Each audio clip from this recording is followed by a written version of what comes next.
বর্তমান লাইফে আমি single, I am enjoying my single life. আমি লাইফ পার্টনার চাই, সে মাস্ট বি ইন্টেলিজেন্ট হতে হবে। ইন্টেলিজেন্ট মানে যেন তেন হলে তো হবে না, তার বিজনেস সম্পর্কে নলেজ থাকতে হবে, স্মার্ট হতে হবে, শিক্ষিত হতে হবে, ভদ্র হতে হবে, জেন্টাল হতে হবে, অ্যান্ড দেখতে সুদর্শন হতে হবে। আমি আমার সেলফে আমি রিচ, তো আমি একজন রিচকেই তো মানুষ আপনারা দেখবেন যে টুকে অ্যাট্রাক্ট করে, তো আমি যেটা আমি সেটাকেই অ্যাট্রাক্ট করবো, রাইট?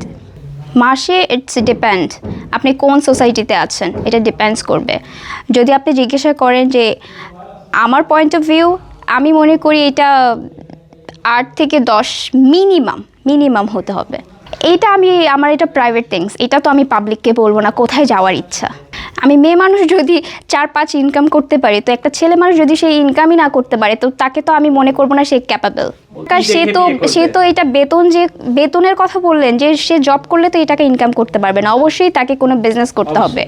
এইটা কেমন কথা, কি এমন আছে? আমার কোয়ালিফিকেশন, আমার জব, এটাই তো আমার একটা আইডেন্টিটি। তার আর কি দেখতে হবে? আমার যোগ্যতা না থাকলে আমি একটা হোটেলের রিপ্রেজেন্টেটিভ হিসেবে আসতে পারতাম না, এবং এত হ্যান্ডসাম স্যালারি দিয়ে এখানে আমাকে কেউ রাখতো না। জেলা বলতে বাংলাদেশের সব ছেলেই ভালো, কিন্তু আমার কখন কাকে ভালো লাগবে সেটা তো আমি এখন বলতে পারছি না। দেখা গেল যে আমার বাংলাদেশের বাইরেও ভালো লাগতে পারে, বাংলাদেশের ছেলেকেও ভালো লাগতে, এটা ইটস ডিপেন্ড। আল্লাহ কার সাথে কাকে লিখে রেখেছে এটা কিন্তু আমরা প্রেডিক্ট করতে পারি না।